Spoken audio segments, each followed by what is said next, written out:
사사기 제1장. 여호수아가 죽은 후에 이스라엘 백성이 여호와께 어느 지파가 먼저 가나안 사람과 싸우러 가야 합니까? 하고 물었다. 그러자 여호와께서 유다 지파가 먼저 가거라. 내가 그 땅을 그들의 손에 넘겨주겠다 하고 대답하셨다. 그때 유다 지파 사람들이 시므온 지파에게 우리가 분배받은 땅으로 함께 가서 가나안 사람들과 싸우자. 그러면 우리도 너희가 분배받은 땅으로 가서 너희와 함께 싸우겠다 하고 말하였다. 그래서 시므온 지파가 유다 지파와 함께 출전하였다. 유다 지파가 공격할 때 여호와께서 그들을 도와주셨으므로 그들이 베색에서 가나안 사람과 브리스 사람 10,000명을 쳐 죽였다. 그들은 또 거기서 아도니 베색을 만나 그와 싸우다가 그가 도주함으로 그를 추격하여 생포한 다음 양쪽 엄지손가락과 양쪽 엄지발가락을 잘라버렸다. 그러자 아도니 베색이 내가 전에 70명의 왕들을 잡아 엄지손가락과 엄지발가락을 자르고 내 식탁 아래서 찌꺼기를 주워 먹게 하였는데 이제 하나님이 내가 한 그대로 갚으시는구나 하고 탄식하였다. 그는 결국 예루살렘으로 끌려와 거기서 죽었다. 유다 지파는 예루살렘을 정복하여 그곳 주민들을 모조리 죽이고 그 성을 불태워버렸다. 그 후에 그들은 산간지대와 남쪽 네겝 지방과 저 지대에 사는 가나안 사람들과 싸웠으며 또 전에 기럇 아르바라고 부른 헤브론 성에 사는 가나안 사람들을 쳐서 세세와 아히만과 달메 자손들을 쳐 부쉈다. 그런 다음 그들은 본래 기럇 세벨이라고 부른 드빌성을 치러 갔다. 그때 갈렙은 누구든지 기럇 세벨을 쳐서 점령하는 자에게 내 딸 악사를 아내로 주겠다 하고 선언하였다. 그러자 갈렙의 조카이며 그나스의 아들인 온니엘이 그 성을 점령하였다. 그래서 갈렙은 자기 딸 악사를 그에게 아내로 주었다. 악사가 친정을 떠나는 날 자기 아버지께 밭을 요구하라고 남편에게 조르며 나귀에서 내리자 갈렙이 딸에게 네가 무엇을 원하느냐 하고 물었다. 그때 악사는 아버지 한 가지 부탁이 있습니다. 아버지께서 건조한 네겝 지방의 땅을 나에게 주셨으니 샘물도 나에게 주세요 하고 대답하였다. 그래서 갈렙은 윗샘과 아랫샘을 딸에게 주었다. 유다 지파가 아랏 남쪽에 있는 네겝 광야의 새 땅으로 옮겨갈 때 겐 사람이었던 모세 장인의 후손들도 그들과 함께 종려나무 성인 여리고를 떠나 그곳에 가서 살았다. 그때 유다 지파가 시므온 지파와 합세하여 스밧성에 사는 가나안 사람들을 공격하여 그 성을 완전히 섬멸하였다. 그래서 그 성의 이름을 호르마라고 불렀다. 그리고 유다 지파는 가사와 아스글론과 에그론과 그 주변 부락들도 다 점령하였다. 여호와께서 유다 지파와 함께 하셨으므로 그들은 산간지대를 완전히 점령하였다. 그러나 그들은 철 전차를 소유한 골짜기 주민들은 쫓아내지 못하였다. 모세가 명령한 대로 헤브론은 갈렙에게 주어졌는데 거기서 갈렙은 아낙 자손인 세 시족을 쫓아내었다. 베냐민 지파는 예루살렘에 사는 여부수족을 쫓아내지 못하였으므로 그들이 오늘날까지 베냐민 지파 사람들과 함께 살고 있다. 요셉 자손이 전에 루스라 부른 베델성을 공격하러 가자 여호와께서 그들과 함께 하셨다. 그들은 먼저 정찰병을 베델에 보냈다. 정찰병들이 성에서 나오는 한 사람을 붙들고 성으로 들어가는 길을 말하라. 그러면 우리가 너를 해치지 않겠다 하고 위협하자 그가 성으로 들어가는 길을 가르쳐 주었다. 그래서 요셉 자손들은 성으로 들어가서 성 주민들을 모조리 칼로 쳐 죽이고 길을 가르쳐 준 그 사람과 가족은 살려주었다. 후에 그 사람이 해쪽의 땅으로 들어가서 한 성을 건설하고 그 이름을 루스라고 불렀는데 오늘날까지 그 성의 이름이 그대로 있다. 므낫세 지파는 베스안, 다아낙, 돌, 이블르암, 무깃도 그리고 이 성들 주변의 부락에 사는 주민들을 쫓아내지 못했으므로 가나안 사람들이 그 땅에 그대로 머물러 살았다. 그러나 이스라엘 자손은 그들이 강해졌을 때에도 가나안 사람들을 쫓아내지 않고 종으로 삼아 일을 시켰다. 에브라임 지파는 게셀에 사는 가나안 사람들을 쫓아내지 않았기 때문에 그들이 아직도 에브라임 지파 사람들과 함께 살고 있다. 스불론 지파는 기드론과 나할롤에 사는 원주민들을 쫓아내지 않았으므로 그들이 스불론 지파 가운데 살면서 종살이하였다. 아셀 지파는 악고, 시돈, 알랍, 악십, 헬바, 아빅, 루옵에 사는 원주민들을 쫓아내지 않고 그들과 함께 살았다. 납달리 지파는 벳세메스 주민과 벳아낫 주민들을 쫓아내지 않고 그들과 함께 살면서 그들을 종으로 삼아 일을 시켰다. 아모리 사람들은 단 지파 사람들을 산속으로 쫓아버리고 평지에 내려오지 못하게 하였다. 아모리 사람들이 헤레스 산과 아얄론과 사알빔에서 계속 그대로 살았으나 요셉 자손들이 그들을 정복하고 종으로 삼아 일을 시켰다. 아모리 사람의 경계는 아그라빔 비탈에서부터 셀라와 그 위까지였다.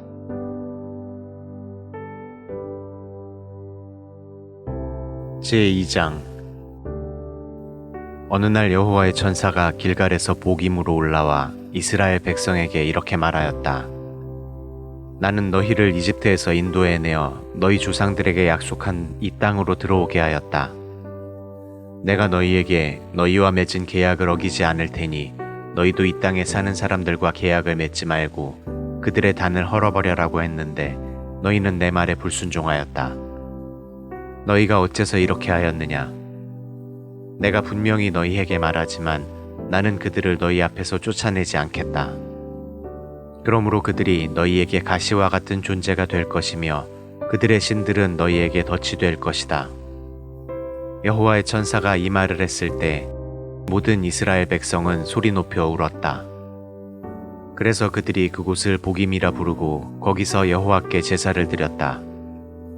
여호수아가 이스라엘 백성을 해산시킨 후에 그들은 각자 자기가 분배받은 땅으로 돌아갔다. 이스라엘 백성은 여호수아가 사는 날 동안 여호와를 잘 섬겼으며 그 후에도 그들은 여호와께서 이스라엘을 위해 행하신 모든 일을 직접 목격한 장로들이 살아있는 동안 여호와를 잘 섬겼다. 여호와의 종 눈의 아들 여호수아는 110세를 일기로 세상을 떠났다. 그래서 백성들은 그를 가하스산 북쪽 에브라임 산간지대에 있는 그의 소유지 딥나세라에 장사하였다.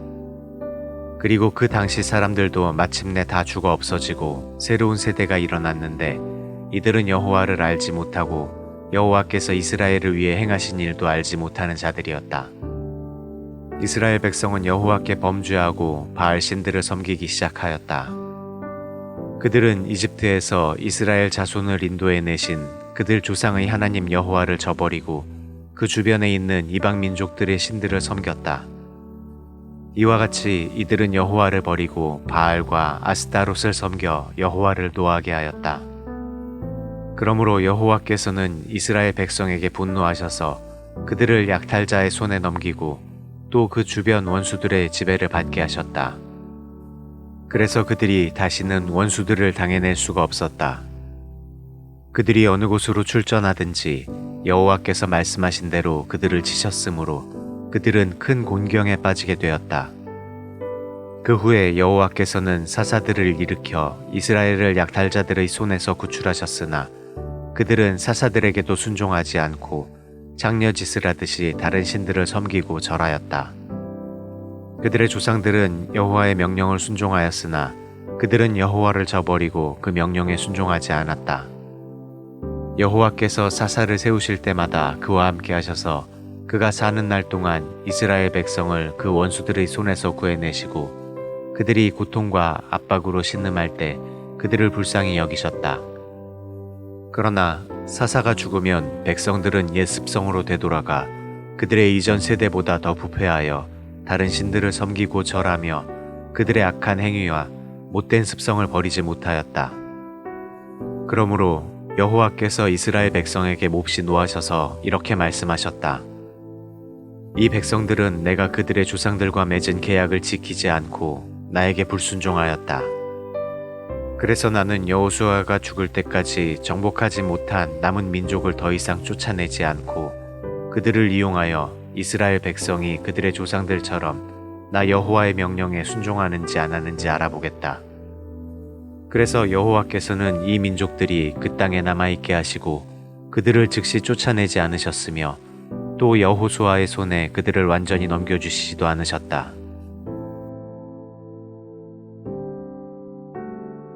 제3장. 여호와께서는 가나안에서 전쟁을 겪지 않은 이스라엘 백성을 시험하시려고 그 땅에 일부 민족을 남겨두셨다. 이것은 전에 전쟁을 겪어보지 못한 새로운 세대들에게 전쟁이 무엇인지 가르쳐주기 위해서였다. 그 땅에 남게 된 원주민들은 블레셋 5성의 주민들과 모든 가나안 사람들과 시돈 사람들, 그리고 바알 헤르몬 산에서부터 하맛 입구까지 레바논 산에 사는 히윗 사람들이었다.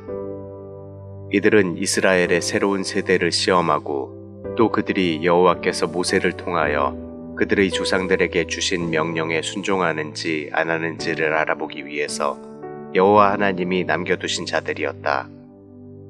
그래서 이스라엘 백성은 가나안 사람, 헷 사람, 아모리 사람, 브리스 사람, 히윗 사람, 여부스 사람 가운데 살게 되었는데 그들은 이 민족들과 서로 결혼하고 그들의 신들을 섬겼다. 이스라엘 백성은 그들의 하나님 여호와를 잊어버리고 바알과 아세라 우상을 섬겨 여호와께 범죄하였다. 그래서 여호와께서는 몹시 노하셔서 그들을 메소포타미아의 구산 리사다임 왕에게 넘겨 이스라엘이 8년 동안 그의 지배를 받게 하셨다. 그러나 이스라엘 백성이 여호와께 부르짖자 여호와께서는 그들을 구출해낼 사람을 세우셨는데 그는 갈렙의 조카이며 그나스의 아들인 온니엘이었다. 여호와의 성령께서 그를 감동시키셨으므로 그가 이스라엘의 사사가 되어 전쟁에 나갔다. 여호와께서는 메소포타미아의 구산 리사다임 왕을 그의 손에 넘겨주어 그를 이길 수 있게 하셨다. 그래서 그 땅에는 그나스의 아들 온니엘이 죽을 때까지 40년 동안 평화가 있었다. 이스라엘 백성이 여호와께 범죄함으로 여호와께서는 모압 왕 에글론을 이스라엘보다 더 강하게 하셨다. 에글론이 암몬 사람과 아말렉 사람의 세력을 모아 이스라엘을 쳐서 종려나무 성인 여리고를 점령하였다. 그래서 이스라엘 백성은 18년 동안 에글론 왕의 지배를 받았다. 그러나 이스라엘 백성이 다시 여호와께 부르짖자 여호와께서는 그들을 구출해낼 사람을 세우셨는데 그는 베냐민 지파에 속한 게라의 아들 왼손잡이 에훗이었다. 이스라엘 백성은 에훗에게 조공을 주어 모압 왕 에글론에게 갖다 바치게 하였다. 그래서 에훗은 45cm 정도의 양쪽 날이 선 칼을 직접 만들어 오른쪽 넓적다리 옷 속에 감추고 모압 왕 에글론에게 가서 조공을 바쳤다. 에글론은 아주 비대한 사람이었다. 에훗은 조공을 바친 후 그것을 운반한 사람들을 돌려보내고 자기는 길갈 부근의 우상 만드는 곳에서 되돌아와 에글론에게 왕이여 제가 조용히 드릴 말씀이 있습니다 하였다. 왕이 자기 신하들에게 나가 있으라고 말하자 그들은 모두 밖으로 나갔다. 그때 왕은 시원한 다락방에 혼자 앉아 있었다. 에훗이 그에게 나아가 하나님이 왕에게 전하라고 하신 말씀을 제가 가져왔습니다 하자 에글론 왕이 곧 자리에서 일어섰다. 그러자 에훗은 왼손으로 오른쪽 넓적다리에서 칼을 뽑아 왕의 배를 찔렀는데 그 칼은 자루까지 딸려 들어가 칼끝이 그의 등 뒤로 나왔다. 에훗이 칼을 빼내지 않았으므로 그 칼에 기름이 엉겨 붙었다. 그러고서 에훗은 밖으로 나가 다락방 문을 걸어 잠갔다. 에훗이 떠난 뒤에 왕의 신하들이 와서 보니 다락방 문이 잠겨 있었다. 그래서 그들은 왕이 그 방에 딸려 있는 화장실에서 용변을 보고 있는 줄로 생각하였다. 그러나 오랫동안 기다려도 왕이 문을 열지 않자 그들이 열쇠를 가져와 문을 열고 보니 왕이 마룻바닥에 죽어 있었다. 한편 에훗은 신하들이 기다리는 동안 우상 만드는 곳을 지나 스이라로 도망하였다. 그는 에브라임 산간지대에 와서 나팔을 불어 병력을 소집한 다음 그들을 이끌고 산간지대에서 내려오며 나를 따르시오. 여호와께서 여러분의 원수 모압 사람들을 여러분의 손에 넘겨주셨습니다 하고 외쳤다. 그래서 그들은 에웃을 따라 내려가서 모압으로 들어가는 요단강 나루를 장악하고 한 사람도 건너가지 못하게 하였다. 그날 그들은 모압을 공격하여 약 10,000명의 모압 정예병을 한 사람도 남기지 않고 모조리 죽였다. 그래서 그날 모압은 이스라엘에게 굴복하였고 그 후로 그 땅에는 80년 동안 평화가 있었다. 에웃 다음에 나타난 사사는 아나스의 아들 삼갈이었다. 그는 소를 모는 막대기로 블레셋 사람 600명을 죽이고 이스라엘을 구원하였다.